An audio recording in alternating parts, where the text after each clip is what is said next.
As I walked through the wilderness of this world, I lighted on a certain place where was a den, and laid me down in that place to sleep. And as I slept I dreamed a dream. I dreamed, and behold, I saw a man clothed with rags standing in a certain place, with his face from his own house, a book in his hand, and a great burden upon his back. Isaiah 64:6, Luke 14:33, Psalm 38:4. I looked and saw him open the book and read therein, and as he read, he wept and trembled, and not being able longer to contain, he brake out with a lamentable cry, saying, What shall I do? Acts 2:37, 16:30, Habakkuk 1:2 and 3. In this plight, therefore, he went home, and restrained himself as long as he could, that his wife and children should not perceive his distress. But he could not be silent long, because that his trouble increased. Wherefore at length he brake his mind to his wife and children, and thus he began to talk to them. O my dear wife, said he, and you the children of my bowels, I, your dear friend, am in myself undone by reason of a burden that lieth hard upon me. Moreover, I am certainly informed that this our city will be burnt with fire from heaven, in which fearful overthrow both myself, with thee my wife, and you my sweet babes, shall miserably come to ruin, except, the which yet I see not, some way of escape can be found whereby we may be delivered. At this his relations were sore amazed, not for that they believed that what he had said to them was true, but because they thought that some frenzied distemper had got into his head. Therefore, it drawing towards night, and they hoping that sleep might settle his brains, with all haste they got him to bed. But the night was as troublesome to him as the day, wherefore instead of sleeping he spent it in sighs and tears. So when the morning was come, they would know how he did. He told them worse and worse. He also set to talking to them again, but they began to be hardened. They also thought to drive away his distemper by harsh and surly carriage to him. Sometimes they would deride, sometimes they would chide, and sometimes they would quite neglect him. Wherefore he began to retire himself to his chamber to pray for and pity them, and also to condole his own misery. He would also walk solitarily in the fields, sometimes reading, and sometimes praying, and thus for some days he spent his time. Now I saw, upon a time, when he was walking in the fields, that he was, as he was wont, reading in his book, and greatly distressed in his mind. And as he read, he burst out, as he had done before, crying, What shall I do to be saved? Acts 16:30, 31. I saw also that he looked this way and that way, as if he would run, yet he stood still, because, as I perceived, he could not tell which way to go. I looked then, and saw a man named Evangelist coming to him, and he asked, Wherefore dost thou cry? He answered, Sir, I perceive by the book in my hand that I am condemned to die, and after that to come to judgment. Hebrews 9:27. And I find that I am not willing to do the first, Job 10:21 and 22, nor able to do the second, Ezekiel 22:14. Then said the evangelist, Why not willing to die, since this life is attended with so many evils? The man answered, Because I fear that this burden that is upon my back will sink me lower than the grave, and I shall fall into Tophet. Isaiah 30:33. And, sir, if I be not fit to go to prison, I am not fit to go to judgment, and from thence to execution, and the thoughts of these things make me cry. Then said the evangelist, If this be thy condition, why standest thou still? He answered, Because I know not whither to go. Then he gave him a parchment roll, and there was written within, Fly from the wrath to come. Matthew 3:7. The man therefore read it, and looking upon Evangelist very carefully, said, Whither must I fly? Then said Evangelist, pointing with his finger over a very wide field, Do you see yonder wicket gate? Matthew 7:13 and 14. The man said, No. Then said the other, Do you see yonder shining light? Psalm 119, 105. 2 Peter 1:19. He said, I think I do. Then said Evangelist, Keep that light in your eye, and go up directly there. So shalt thou see the gate, at which when thou knockest it shall be told thee what thou shalt do. So I saw in my dream that the man began to run. Now he had not run far from his own door, when his wife and children, perceiving it, began to cry after him to return. But the man put his fingers in his ears and ran on crying, "Life, life, eternal life!" Luke 14:26. So he looked not behind him, Genesis 19:17, but fled towards the middle of the plain. The neighbors also came out to see him run, Jeremiah 20:10. And as he ran, some mocked, others threatened, and some cried after him to return. And among those that did so, there were two that were resolved to fetch him back by force. The name of the one was Obstinate, and the name of the other Pliable. Now by this time the man was got a good distance from them. But however they were resolved to pursue him, which they did, and in a little time they overtook him. Then said the man, "Neighbours, wherefore are you come?" They said, "To persuade you to go back with us." But he said, "That can by no means be. You dwell," said he, "in the city of destruction, the place also where I was born.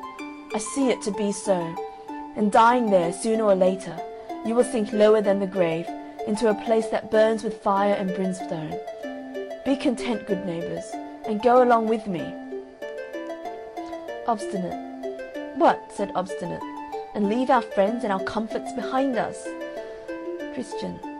"Yes," said Christian, for that was his name, "because that all which you forsake is not worthy to be compared with a little of that I am seeking to enjoy." 2 Corinthians 4:18. "And if you will go along with me and hold it, you shall fare as I myself, for there where I go is enough and to spare." Luke 15:17. "Come away and prove my words." Obstinate. "What are the things you seek, since you leave all the world to find them?" Christian. "I seek an inheritance, incorruptible, undefiled, and that fadeth not away." 1 Peter 1:4. "And it is laid up in heaven and safe there." Hebrews 11:16. "To be bestowed, at the time appointed, on them that diligently seek it." Read it so, if you will, in my book. Obstinate. "Tush," said Obstinate, "away with your book. Will you go back with us or no?" Christian.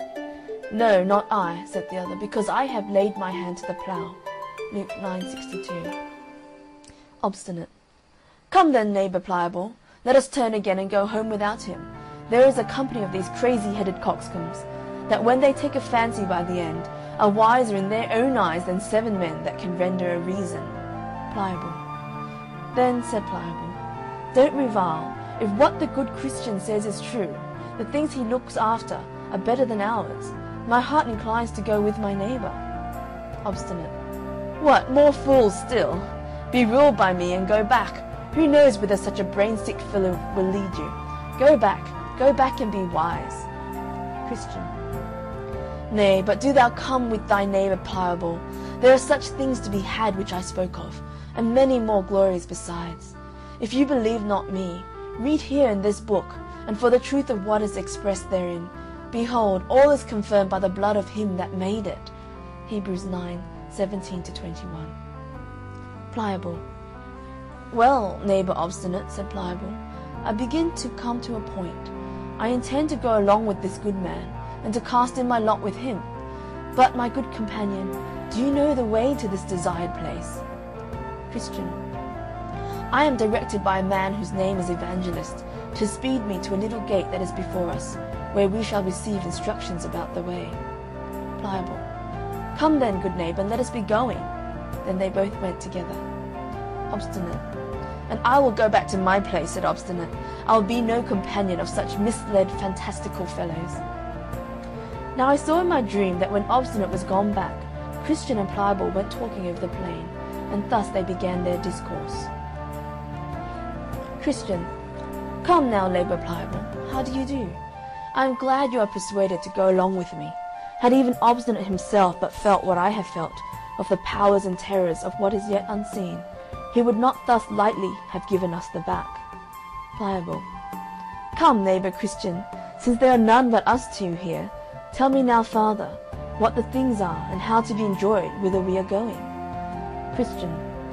"I can better conceive of them with my mind, than speak of them with my tongue, but yet, since you are desirous to know, I will read of them in my book." Pliable. And do you think that the words of your book are certainly true? Christian. Yes, verily, for it was made by him that cannot lie. Titus 1:2. Pliable. Well said. What things are they? Christian. There is an endless kingdom to be inhabited, an everlasting life to be given us, that we may inhabit that kingdom forever. Isaiah 65:17. John 10:27-29. Pliable. Well said. And what else? Christian.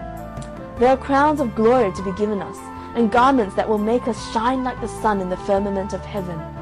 2 Timothy 4:8. Revelations 22:5. Matthew 13:43.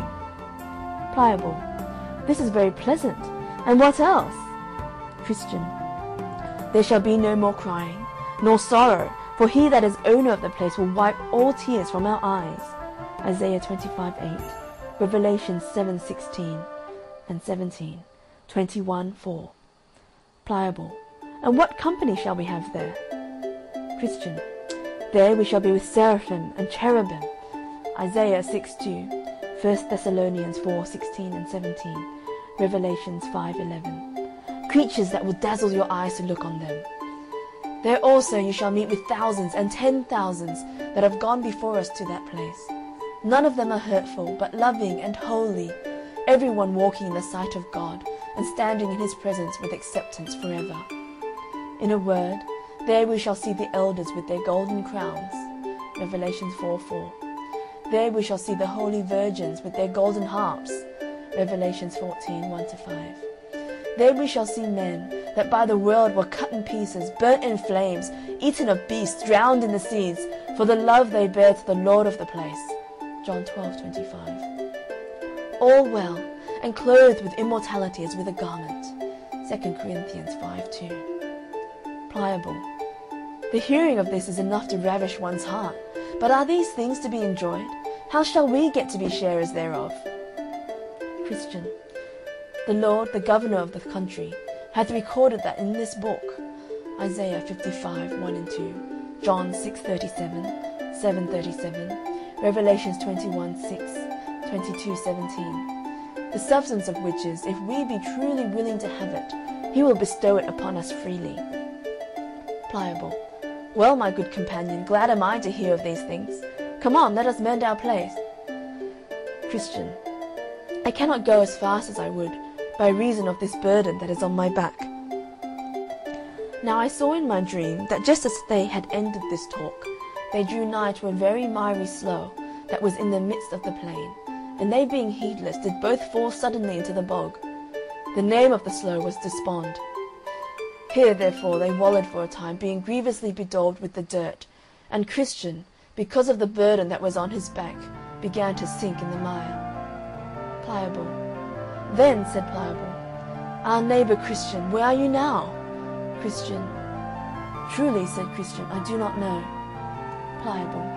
At this Pliable began to be offended, and angrily said to his fellow, Is this the happiness you have told me all this while of?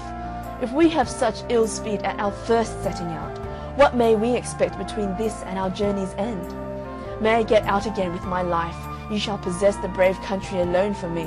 And with that he gave a desperate struggle or two, and got out of the mire on that side of the slough which was next to his own house. So away he went, and Christian saw him no more. Wherefore Christian was left to tumble in the slough of Despond alone. But still he endeavoured to struggle to that side of the slough that was furthest from his own house, and next to the wicket gate, the which he did, but could not get out because of the burden that was upon his back.